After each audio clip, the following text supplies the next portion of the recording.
What's up YouTube, Webbers5 here, coming at you finally with the update to my Magician Pendulum deck. Before we get into the profile guys, I would just like to give a huge apology that this has taken far longer than I anticipated it would. I've had so much going on, I just haven't really had the time, and I do apologise for that. That being said, let's get straight into the profile.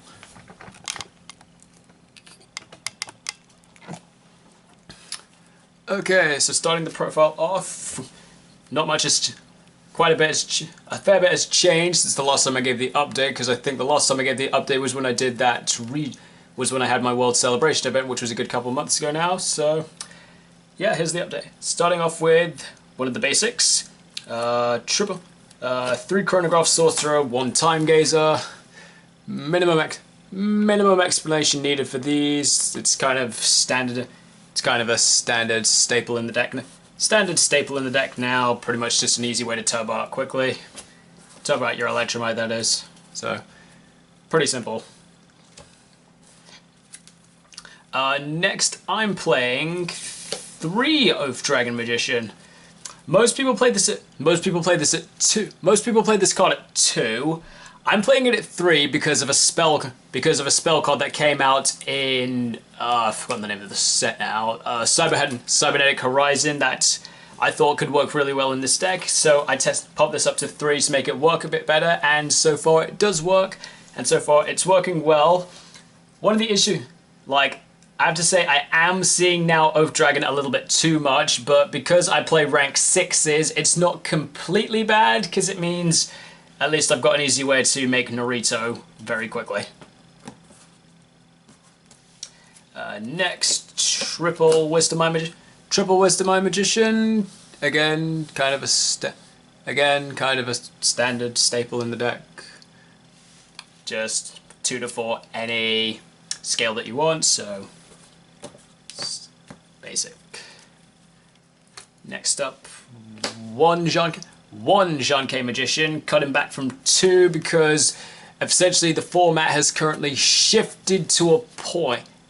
The format's kind of shifted to the point where lights aren't really as used so much, so I didn't really see much need in playing more than 1. Though admittedly, with the official release of Soul Fusion, and Thunder Dragons becoming a thing, there is the potential chance I could pump this back up to 2, but I've got other stuff in my deck can essentially help in the same way Yugioh could. But I'll get to those later. Next, playing Triple Harmonizing Magician, just as a cool.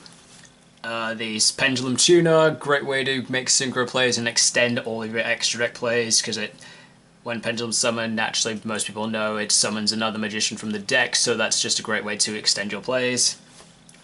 And useful mid to late game as a scale for pumping your monster's attack points to get over big damage for game. Next up, playing Double Black Fang. This is probably the scale I go to first before I want to go into the harmonizing. Good way to help push for damage as well. Cut it back from 3 to 2 because I just didn't feel I needed the third one as much. Next, Triple Purple Poison Magician. Still playing this. I've seen a lot of builds cut this back to 2 now, and I see why. It's not really as good as it was, but it's still pretty useful. I'm finding it a good way for me to out any floodgates, which is pretty useful. Good way to up my attack if I need to, and just good for basics like Link, Fodder, XZ, Synchro, whatever. I might cut this back to 2 at some point. I just need to figure out what I would put in its place first. Next, that's it for the magicians in my deck. Next, moving into the Odd Eyes that I'm playing. Naturally, my standard of 1 Odd Eyes Dissolver, because I like it. My 1 Odd Eyes Dissolver for his fusion his fusion capabilities. And also, from how I've re-altered my deck recently, he's sometimes a useful pendulum scale if I desperately need one, but I'll get into that in just a second. Mainly like for his ability that you can special summon him when your pendulum monster battles in the damage step, so that puts an extra 2k on your board that you can use to inflict damage, or if you're the one being attacked, it's a 2/6 defense, which is pretty decent as well. He's also a dark spellcaster, so he combos in well with purple poison. And because he's an odd eyes, he counts towards making Vortex if you want to use his effect to fusion with himself and another card on your field or in your zone. So he meets the Vortex condition, and you guys have also seen I play Gatling Ghouls, so he meets the Perform and Power condition as well. Next in my deck is, this is a new one. I'm playing 2 copies of Odd Eyes Persona Dragon. For those who haven't seen what Persona does, he's a quick effect that lets you as a monster, he's a quick effect that lets you target one monster that was special summoned from the extra deck and negate its effects. So a bit more generic. It's just a little bit of extra generic removal. I also find it makes a very easy side option if, say, I'm going up against True Draco, which by default does not use the extra deck. So pretty useful like that. That's kind of same with Jean K. Jean K makes for a nice easy side if I know, okay, my opponent's not playing a light-based deck, so I don't really need him. And it's a solid 2/4 defense. Simultaneously, it's another Odd Eyes, it's another Odd Eyes monster that I can use to summon Vortex because of other methods that I'm using for fusion summoning now, which I'll get to in a sec. And simultaneously, he's also a level 5, so if I've got Dissolver and Persona on the field, I've got the option that I can either make Gatling Ghoul or Vortex using both of them, which is quite nice.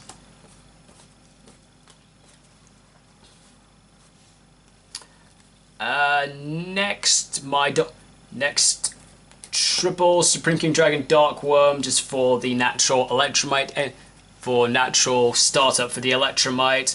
I'm also, another reason I like him is for his ability to search Supreme King Gates, so he's, well, in essence, so let me think, if you throw a way to send him to the grave, then use him to search, so he's a +0, but if you've got a monster, no, but I find searching these gate is quite useful, because if you're about to do the Electrum, then at least that's a monster you're willing to get rid of without it costing too much of your hand, which is pretty good. And then the gates, and then 2 Supreme King Gates, 2 Gate 0, just the standard to go with the Dark Worm.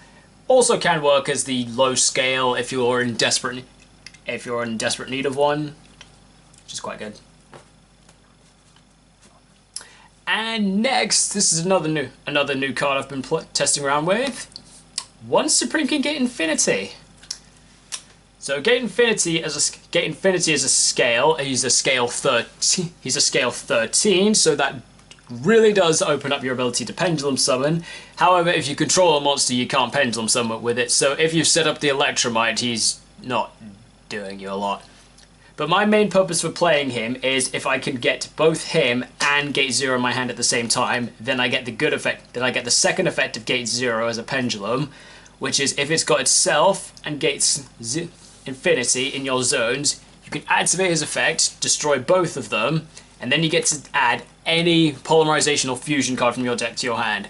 As for the one I'm playing, it's pretty obvious at this point which one I'm playing, but we'll get to that. But we'll get to that when we get to the spells.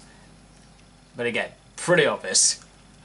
Put this in relation to the ban list, so yeah.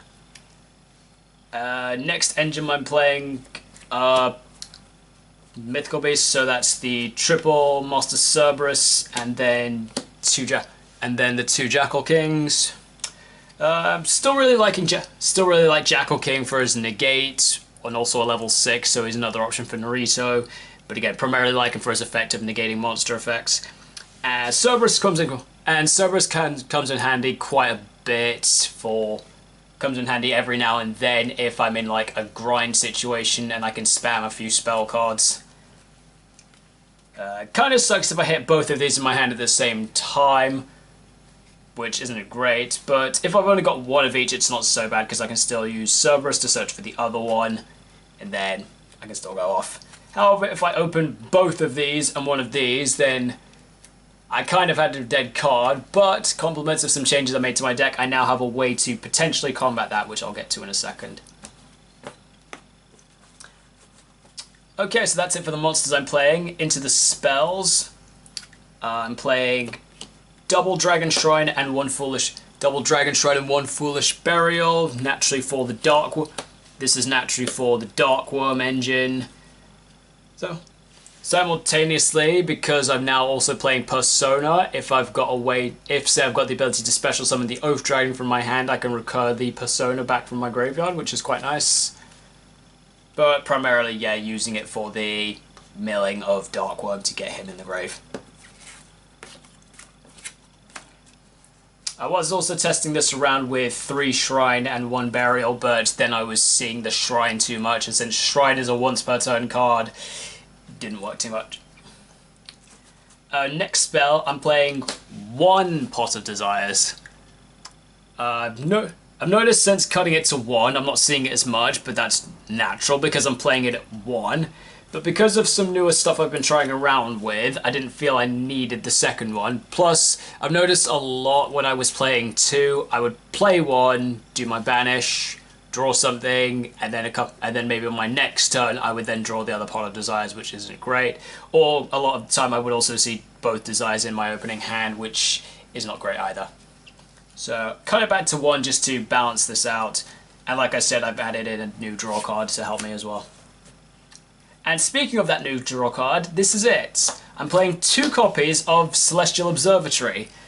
So for those who haven't seen what this card does, you place a level 6 from your hand or face upon your field to the bottom of your deck. Then you get to draw 2 cards. But it's another one of those once per turn cards, so you can only do 1 of it in a turn. But the advantage of it that I like is that it places the level 6 to the bottom of your deck as cost, which goes back to me talking about mythical beasts. If I'm in the position that I've got both my Cerberus and my Jackal in my hand, I'm in a bit of a bad position. But then I'm like, oh wait, I've got Celestial Observatory, so I can just go Celestial Observatory, get rid of the level 6 Jackal, draw 2 cards, activate Cerberus, destroy it, add back the Jackal King. So really useful in those situations. It's another reason I also pumped Oath Dragon up to 3 as well to help make it more consistent, because I don't like drawing into the Oath Dragon. I generally like to put Oath Dragon in off the Wisdom Eye. So if say I've got a Wisdom Eye, my High Scale and the Oath Dragon, I can just go Celestial Observatory, get rid of Oath Dragon, draw 2 cards, Wisdom, Scale, pop Wisdom to put in Oath Dragon. So I've been finding it really useful. I also had a thing for a small bit of teching around with Lullaby of Obedience if I know my opponent's playing a level 6 monster, to steal theirs, get rid of it, and then draw 2 cards, which in that situation turns into a +0, but hey, I didn't have to waste my own resources. And then finally the last card I'm playing in my deck, the fusion card of my choice. I think you guys can pretty obviously guess what it is by now. It's Super Polymerization. So yeah, when Super Polymerization came off the ban list, I was like, wow, I cannot believe they've done that. I don't know how I feel about this.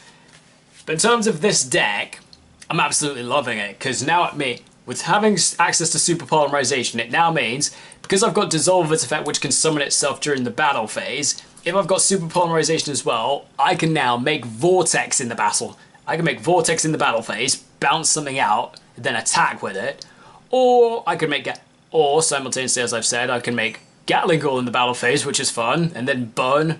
Potentially, I can burn for some damage, potentially kill something else, and then I've still got a 2,900 point monster that can attack again.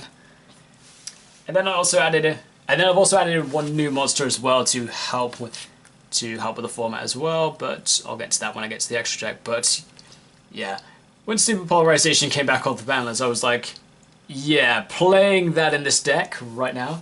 And that's, again, the main reason I'm playing the Infinity, just so I can now have a way to search it out. Admittedly, searching out Super Polymerization off the Supreme King Gates, it kind of ruins the surprise factor of it, but simultaneously by doing so, your opponent's now in the position they're like, okay, he's got Super Polymerization, I need to play this really carefully. And because all of my monsters are darks, naturally there's a very easy fusion monster I can go into if I get forced into using it. So Okay, that's it for the main deck. Moving into the extra deck, starting off with the links. Naturally, the first link I'm playing is R1 Heavy Metal Foes Electromites. Got hit to one on one of the previous ban lists. I'm pretty sure I was playing it at 2 last time I gave the deck profile update, with the exception of the one I did for the World Celebration event, in which was using the OCG combined with the TCG ban list, so I had to play Electromite at 1. Worked out fine, still working out fine. It's not as great at 1, but hey, what can you do? Next, one Wee Witch's Apprentice, just to add to the link markers of pointing double down. So, because with the kind of Electromite I felt I needed a backup, so I decided to go with Wee Witch's Apprentice because it also just helps because the deck is primarily dark, so it pumps all their stats up as well to give me that bit of extra damage in the battle phase if I'm trying to push for game. But primarily, yeah, it makes a nice secondary scale option. Plus, it's also Dark Spellcaster, so if I destroy Black Fang, I can bring it back and then use it to make a stronger link a bit later. Next, one Zephyr Metaltron, just in case I can go Electromite, make something Electromite, something else, then something else from the extra deck.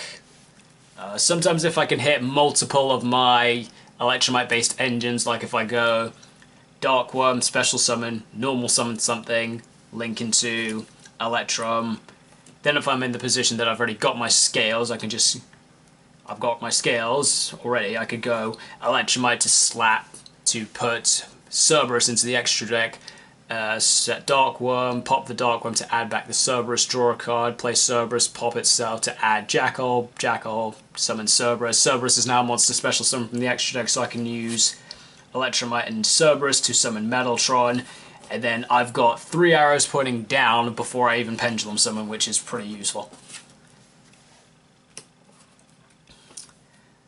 Next link I'm playing, one triple burst dragon. With the release of Sky Striker being prominent in the meta, I quite like triple burst dragon because it means I can hit over the Sky Striker, and then when they try and recur the Ray, because that's still within the damage step, you can just go triple burst negate. I mean, yes, my other main negates like Jackal, King, Vortex can do the same thing because since they're negate effects, they can be used in the damage step. This is just useful for when I've got in the. This is just still useful in the position of stopping other things in the damage step as well. Like, Honest is still, like, heroes are becoming slightly more prominent, so if my opponent goes Honesty Neos, and I've had to use one of my negates for something else, I'm like, triple burst negate. Pretty useful like that. And then also it's secondary effect that it's got piercing damage, which is quite nice. Makes up for not having Starving Venom anymore. I mean, it's not as strong as Starving Venom, but yeah, he's a Link 3. That's pretty good. And he's also useful for his final effect of tribute itself off, bring back a Link 2 from the grave, and then if I've got a dragon in my hand, which is another advantage of me playing the Persona, to give me the option of having another dragon in my hand, especially some of that as well. That gives me the equivalent of another Link 3, and then if I could get another monster on my field, I can do a Link 4 play. And the other advantage of doing it like that is it means, well, I get to use Electromite's effect again, which is quite nice. And then the last link I'm playing, Compliments of Cybernetic Horizon, one Borrelsword Dragon, because this guy is just so good for pushing. So good for pushing for game. 3k, can't be destroyed by battle, has the non-respondable effect that you can target something, put it in defense, and then this gets to attack twice. Pretty useful if I've done my attacks. If my opponent's got like just a link monster on their field, if I've got a monster in attack mode, I can just be like, effect, target my monster, put it in defense. Now this can attack twice. Attack, steal half its. Then its secondary effect, of course, once per turn if it battles a monster, you can halve its stats and steal it. So attack something, halve it, and then smack for 3k, and then a stack again, and then hit it again with the powered up form. Really good. I'm really glad this thing came out. Okay, that's it for the Link monsters. Next, moving into the XZs, playing one One Abyss Dweller just to stop grave effects. A nice option if I'm setting up a negate board going first. So a generic rank 4 just to stop a potential aspect of the game. One Naruto, spell trap negation. Not really much explanation needed. He's a negate. This next one's come in and out of my deck for a while. I'm bringing him back now. One Supreme King Dragon Dark Rebellion, just for the ability to help smash for some additional damage in the battle phase, which is pretty nice. Also because I use the natural Dark Worm engine, if, say, my Dark Rebellion's being threatened by something, I can just go effective Dark Rebellion, tag it out, special summon a Dark Worm or one of my Supreme King Gates from my extra deck in defense. So, really good way to help it tag out of stuff when it's being... Really nice, quick effect to tag out when it's being threatened by stuff. And fortunately, the other advantage of that is it returns itself to the extra deck as cost. So it will always be able to retreat back, rendering your opponent's threatening effect semi-worthless, depending on what the threatening effect is. Like, if you're against like a form of Mirror Force, naturally your other stuff's going to get hit, but you'll lose. You get rid of the Rebellion, you summon back the Supreme King Dragon in defense, and at least that one's going to be safe. But yeah, primarily using it for the additional damage. And then the last Xyz I'm playing just one Tornado Dragon for additional generic back row removal, pretty useful going first.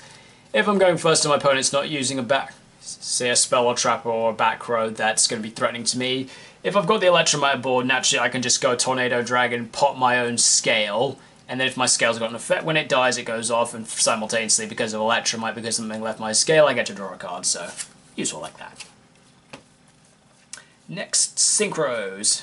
Playing one Ignista Prominence, just generic non-targeting removal, can also trigger things like, and as like the previously mentioned Tornado Dragon, it can trigger things like Purple Poison or Black Fang if necessary. So, useful like that. Non-targeting removal's always worth running. One Omega, well, it's Omega. Pretty useful turn 1, or useful if your opponent's in the position that they've got, like, minimum cards in their hand. Also useful for recurring crucial stuff from these desires. But, yeah, just generic, so minimum explanation needed.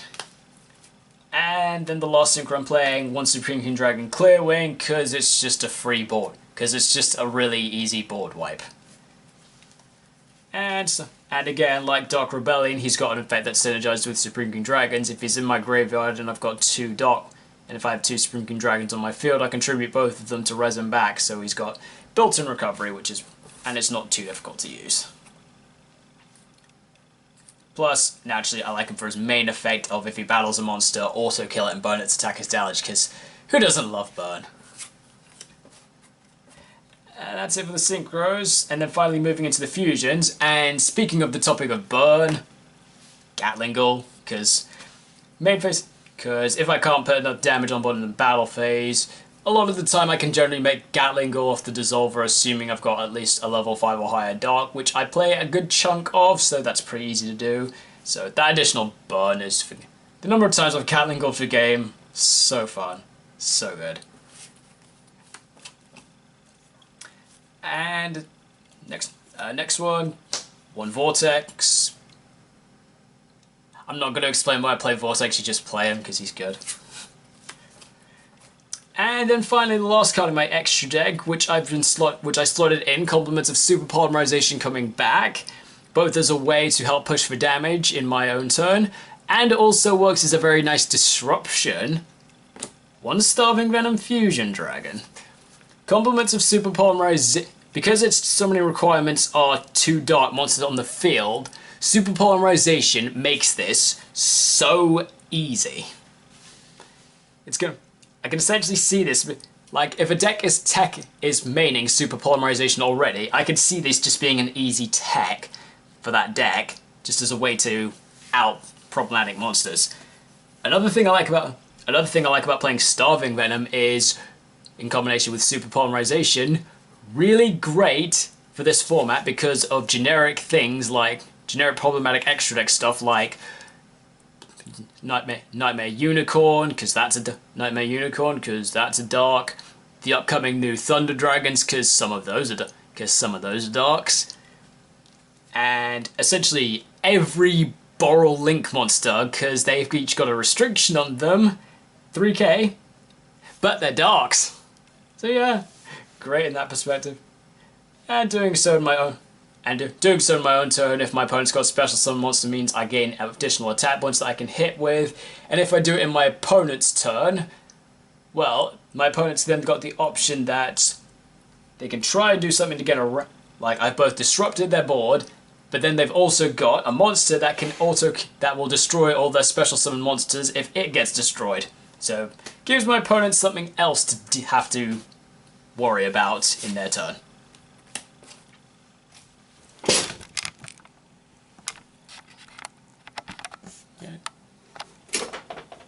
Okay, so that's the deck profile. Hope you guys enjoyed it. Just leave a comment in the description if there's anything you want to know a bit more about why I'm playing it, or also any ideas you think I might want to play in this deck. Again, guys, really sorry that this update took me so long, but I really hope you enjoyed it. And now, guys, I'm going to have to say, even though I've absolutely loved playing this deck, we are now reaching... There's another deck that's been coming out in Soul Fusion that I've really wanted to play for a while now, so there is a chance you may be seeing me playing a bit less in Magicians, but you will be seeing me playing a lot more of Thunder Dragons because I'm really absolutely loving that deck and the amount of testing I've been doing with it.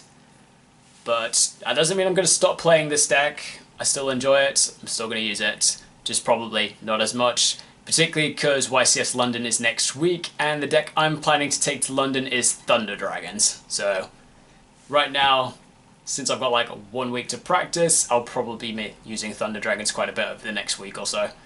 That being said, I would like to test with them tonight, but unfortunately my pre-order didn't show up today. But anyway, thank you guys so much for watching, and hopefully I'll see you soon with the Thunder Dragons.